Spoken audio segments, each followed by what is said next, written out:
নমস্কার বন্ধুরা, আমি চন্দন এই যে কুকিং থেকে বলছি। আজকের আমি সুজির চমচম মিষ্টি বানাবো। সুজির চমচম মিষ্টি বানাতে এখানে দেখো, এখানে আমি একটু গুঁড়ো চিনি নিয়ে নিয়েছি, এমনি গোটা চিনি নিয়েছি, এটা আমি শিরা বানাবো তার জন্যে। গুঁড়ো দুধ নিয়েছি, আর আমি 1 প্যাকেট সুজি নিয়েছি, দুধ নিয়েছি, ঘি নিয়েছি। এই কটা উপকরণ দিয়ে আমি আজকে সুজির চমচম মিষ্টিটা বানাবো। এখানে আমি শিরাটা করে নিয়েছি, শিরাটা বসিয়ে দিয়েছি। এখানে আমি 1 কাপ চিনিতে আমি 2 কাপ জল দিয়ে দিয়েছি, আর আমি কটা বাতাসা দিয়েছি, তার জন্য কালারটা খুব সুন্দর একটা কালার হয়েছে। এখানে দুটোটা বাতাসা দিলে শিরার কালারটা একদম পুরো পাল্টে যায়, তো আমি কটা বাতাসা দিয়ে দিয়েছি। এখানে গুড়ের বাতাসাতে দিলে চিনিটা খুব সুন্দর একটু কালারটা হয় চিনির থেকেও, তার চিনিও দিয়েছি। আর আমি এখানে গুড়ের বাতাসাও দিয়ে দিয়েছি, তাহলে কালারটা অন্যরকম হয়ে গেছে। শিরাটা হয়ে গেছে, আমি শিরাটা সরিয়ে নিচ্ছি। এখানে শিরাটা আমি কিছুক্ষণ ঢাকা দিয়ে রেখে দেবো।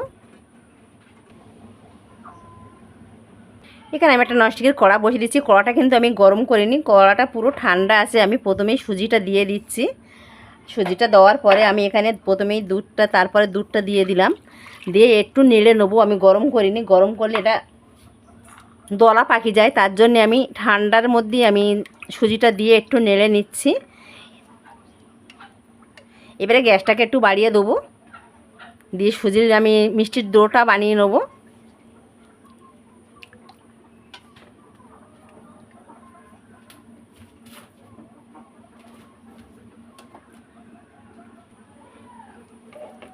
এখানে একটু আমি গুঁড়ো দুধ দিয়ে দিলাম, গুঁড়োর দুধটা দিয়ে তারপর আমি গ্যাসটাকে জ্বালিয়ে দিলাম, দিয়ে আস্তে আস্তে আমি এই মিষ্টির ডোটা বানিয়ে নেব।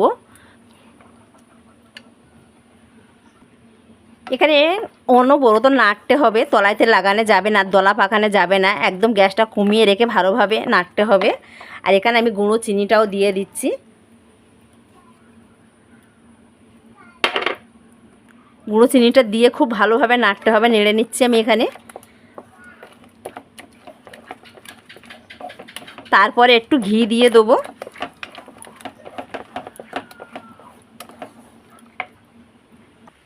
এখানে এইবারে আমি একটু ঘি দিয়ে দেবো। এইবারে ঘিটা দিলে খুব সুন্দর হয়ে আসবে, মানে লাগবে না একদম কোনো জায়গায়তে। তা আমি ঘিটা এখনই দিয়ে দিলাম, দিয়ে একটু ভালো করে ডোটাকে বানাবো মিষ্টি। এখানে আমার চমচম মিষ্টির ডোটা পুরো বানানো হয়ে গেছে। এখানে দেখো, একটু বেশি করে ঘিটা, একটু বেশি ঘি দিলে তলায় লাগে না একদম। আমার এটা হয়ে গেছে, আমি এটা একেবারে লাভিয়ে নেবো, নিয়ে একটু ঠান্ডা করে তারপরে আমি মিষ্টিগুলো বানিয়ে নেবো। এখানে মিষ্টিটা আমি একটা প্লেটে তুলে নিচ্ছি।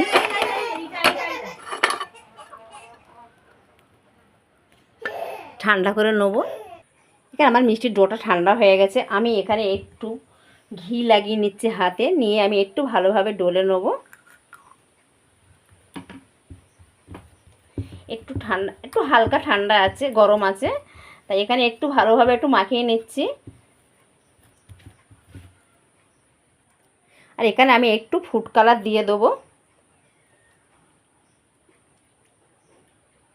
ব্যাস এতটুকুই দিয়ে দেবো। দিয়ে খুব ভালো করে একটু মাখিয়ে নিচ্ছি। এখানে একটু গুঁড়ো দুধ আমি দিয়ে দেবো। একটু বেশি গুঁড়ো দুধটা দিলে খুব সুন্দর লাগবে, চমচম মিষ্টিটা দারুণ লাগে। আর গুঁড়ো দুধটা দিলে খুবই ভালো হবে, তার জন্য আমি একটু গুঁড়ো দুধটা বেশি করে দিয়ে দিলাম। দিয়ে খুব ভালোভাবে একটু মেখে নিচ্ছি।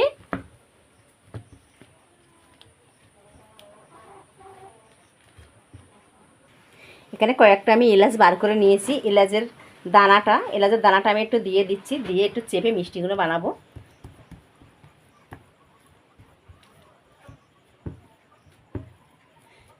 মিষ্টির গন্ধটা খুব সুন্দর হয়, তার জন্য আমি একটু এলাচ দিয়ে দিলাম। এখানে হাতে আমি একটু ঘি লাগিয়ে নিলাম। একটু ঘি লাগিয়ে নিলে হাতে আর লাগবে না, তার জন্য আমি ছোটো ছোটো করে দলাই করে নিচ্ছি। দেখো, মিষ্টির ছেপগুলো বানিয়ে নিচ্ছি।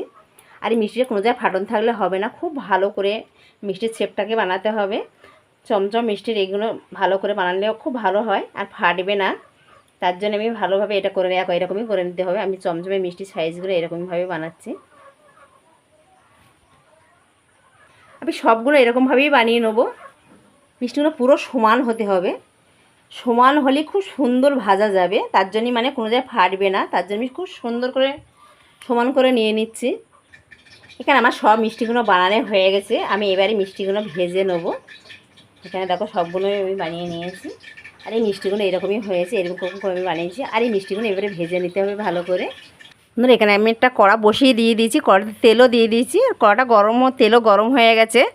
তেলটা একটু হালকা গরম হতে হবে, বেশি গরম দেওয়া যাবে না, বেশি গরম দিলে ফেটে যাবে। এখানে অল্প অল্প করে গরম করে আমি দেখো চমচম মিষ্টিগুলো বানিয়ে নিচ্ছি। তেলটাকে একটু দোলা খাওয়াতে হবে, দোলা খাওয়ালে ওপরটায় উঠে যাবে দেখো। বাস এবারে হয়ে যাবে। মিষ্টিগুলো একদম খুব ভালো হয় মিষ্টিগুলো। মিষ্টিগুলো আমার এক পিঠ করে ভাজা হয়ে গেছে, আর এক পিঠ করে দেখো নেড়ে ছেড়ে আমি খুব ভালো করে একটু লাল করে ভাজবো। আর কালারটা একটু লাল করলে কালারটা একটু অন্যরকম হবে। এখানে মিষ্টিগুলো দেখো কত সুন্দর ফুলেছে, আর খুব সুন্দর একটা মিষ্টিগুলো মোটা মোটা হয়ে গেছে। আর এটা মিষ্টিতে পড়লে আরও মোটা হবে। আর ভালো করে একটু লাল করে এই সুজির মিষ্টিটা লাল করে ভাজতে হবে, লাল করে ভাজলে মিষ্টির কালারটা খুব সুন্দর হবে। এখানে আমার মিষ্টিগুলো ভাজা হয়ে গেছে, আমি মিষ্টিগুলো সবগুলো তুলে নিচ্ছি। দেখো এরকমভাবে মিষ্টিগুলো ভেজে নিয়েছি। চমচম মিষ্টিগুলো এরকমই ভাজা হবে। আর এই মিষ্টিটা কিন্তু খেতে কিন্তু একদম অসাধারণ লাগে, অন্যরকম লাগে, খুব সুন্দর খেতে। তা আপনারা চাইলে আপনারা বাড়িতে বানিয়ে খেয়ে দেখতে পারো কত সুন্দর লাগে মিষ্টিটা।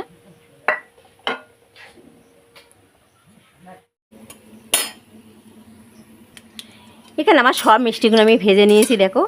আর এই মিষ্টিগুলো একদম অন্যরকম হয় খেতে। দেখো এটা চমচম মিষ্টিগুলো সব ভাজা হয়ে গেছে। এবার মিষ্টিগুলো আমি চিনির রসে ফেলে দেবো। সবগুলো তুলে নিয়েছি।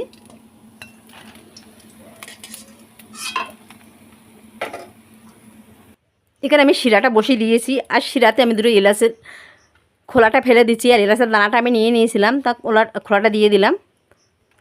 এখানে আমার মিষ্টির শিরাটা গরম হয়ে গেছে, আমি এবার মিষ্টিগুলো দিয়ে দিচ্ছি। আর ফুটেও গেছে মিষ্টির শিরাটা, সব মিষ্টিগুলো আমি দিয়ে দেবো। সবগুলো দিয়ে দিলাম, দিয়ে একটু ঢাকা দিয়ে দেবো। এই চমচম মিষ্টিটা আমি আর ফোটাবো না, যা ফুটে উঠেছে এই পর্যন্তই থাকবে। এবার আমি গ্যাসটাকে বন্ধ করে ঢাকা দিয়ে আমি 20 মিনিট ঢাকা দিয়ে রেখে দেবো। 20 মিনিট পরে আমি ফিরে এসে দেখাবো মিষ্টিটা কত সুন্দর কীরকম হয়েছে মিষ্টিটা। আর খেতেও অসাধারণ হয় মিষ্টিটা, আপনারা না খেলে বুঝতে পারবেন না। আর বন্ধুরা আমার যদি ভালো লাগে আমার চ্যানেল লাইক করুন, একটু সাবস্ক্রাইব করে, আমি অনেক কষ্ট করে ভিডিওগুলো বানাই বন্ধুরা, কিন্তু একটু সাবস্ক্রাইব করে দিন। এখানে মিষ্টিটা আমি ঢাকা দিয়ে রেখে দিচ্ছি, গ্যাসটাও বন্ধ করে দিলাম। আমি 30 মিনিট পরে ফিরে আসবো। আমি এখানে 30 মিনিট পরে আমি ফিরে এসেছি। 30 মিনিট পরে আমি খুলছি মিষ্টিটা। আর এখানে দেখো মিষ্টিগুলো কত সুন্দর হয়েছে, চমচম মিষ্টিগুলো দেখো। আর এই মিষ্টিগুলো খুব দারুণ খেতে লাগে। আর আমি একটা কেটেও দেখাচ্ছি, একটা ঢেলে নিচ্ছি আমি মিষ্টিগুলো, ঢেলে আমি দেখাচ্ছি মিষ্টিগুলো কত সুন্দর হয়েছে মিষ্টিটা।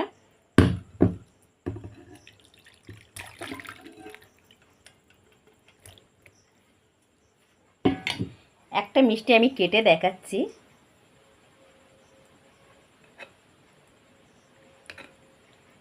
দেখো মিষ্টিগুলো ভিতরটা পুরো ফাঁপালো হয়েছে, আর কত সুন্দর মিষ্টিগুলো হয়েছে। আর মিষ্টিগুলো খুবই নরম হয়েছে খেতে। তা আপনাদের যদি ভালো লাগে আমার চ্যানেলটা লাইক করবেন, সাবস্ক্রাইব করবেন, নতুন নতুন রেসিপি যেন আমি আপনাদের দেখাতে পারি। নমস্কার।